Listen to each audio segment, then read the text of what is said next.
میری شادی اختر سے ہونے ہی والی تھی کہ میری ماں نے رولا ڈال دیا۔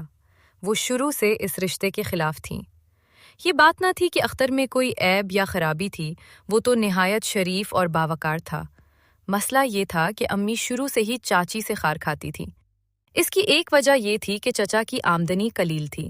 وہ ایک معمولی سرکاری ملازم تھے اور ان کے 5 بچے تھے۔ ہر وقت ان کے گھر میں دال روٹی کے لالے پڑے رہتے، جبکہ والد صاحب کا بزنس اچھا چل رہا تھا اور ہمارے گھر میں خوشحالی کا راج تھا۔ ابو اپنے چھوٹے بھائی یعنی اختر کے والد سے بہت محبت کرتے تھے، ان کی باقاعدے مالی مدد کیا کرتے تھے۔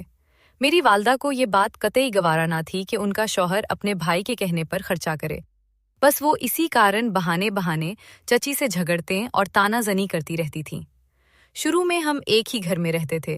جب والدہ اور چچی کے بیچ کشیدگی بڑھنے لگی تو ابو نے اس مسئلے کا حل نکالا کہ اپنے برابر والا مکان ان کو خرید کر دے دیا اور وہ نئے گھر میں سکونت پذیر ہو گئے۔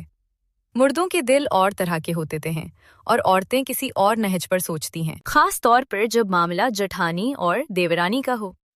امی کو یہ قلق بھی تھا کہ کیوں ان کے شوہر نے بھائی کو مکان خرید کر دیا ہے، حالانکہ دونوں بھائیوں نے معاملات افہام و تفہیم سے حل کیے تھے۔ دادا مرحوم کے گھر میں دونوں بھائیوں کا حصہ برابر کا تھا۔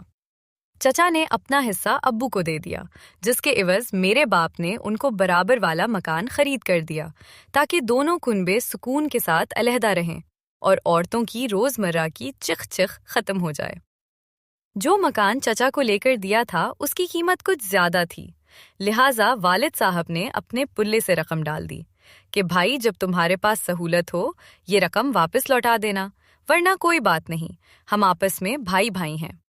بڑے بھائی کی حیثیت سے میرا یہ فرض بنتا ہے کہ تمہاری مدد کروں۔ میرا اور اختر کا رشتہ بچپن سے طے تھا۔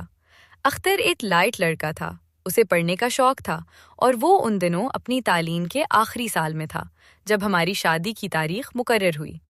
اس بندھن میں ہماری پسند کا بھی دخل تھا اور ہم دونوں اپنی شادی کی شب گھڑی آنے پر خوش تھے، مگر میری ماں گھلتی جاتی تھی، نہیں چاہتی تھیں کسی طور میری اختر سے شادی ہو۔ کہتی تھیں فخر بھائی ہیں تو کیا ہوا، ہیں تو صدا کے مفلس، ایک عمر گزری اور ان کے دن نہیں بدلے، اب کیا پھریں گے۔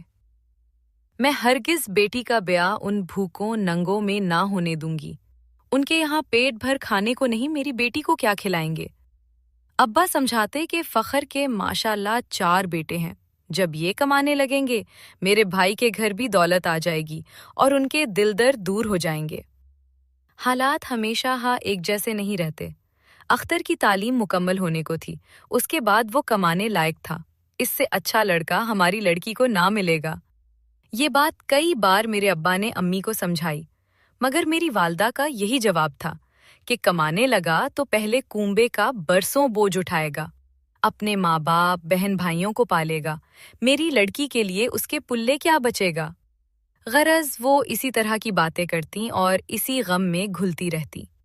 ابا ان کی ایسی باتوں کو خاطر میں نہ لاتے تھے۔ امی کو معلوم تھا کہ یہ اپنی سی کر گزریں گے، لہٰذا انہوں نے ایک روز سوچی سمجھی اسکیم کے تحت چچی پر چوری کا الزام لگا دیا۔ میرے لیے جو زیور بنوائے تھے چچی ہمارے گھر آئیں تو ان کو دکھائے، اور جب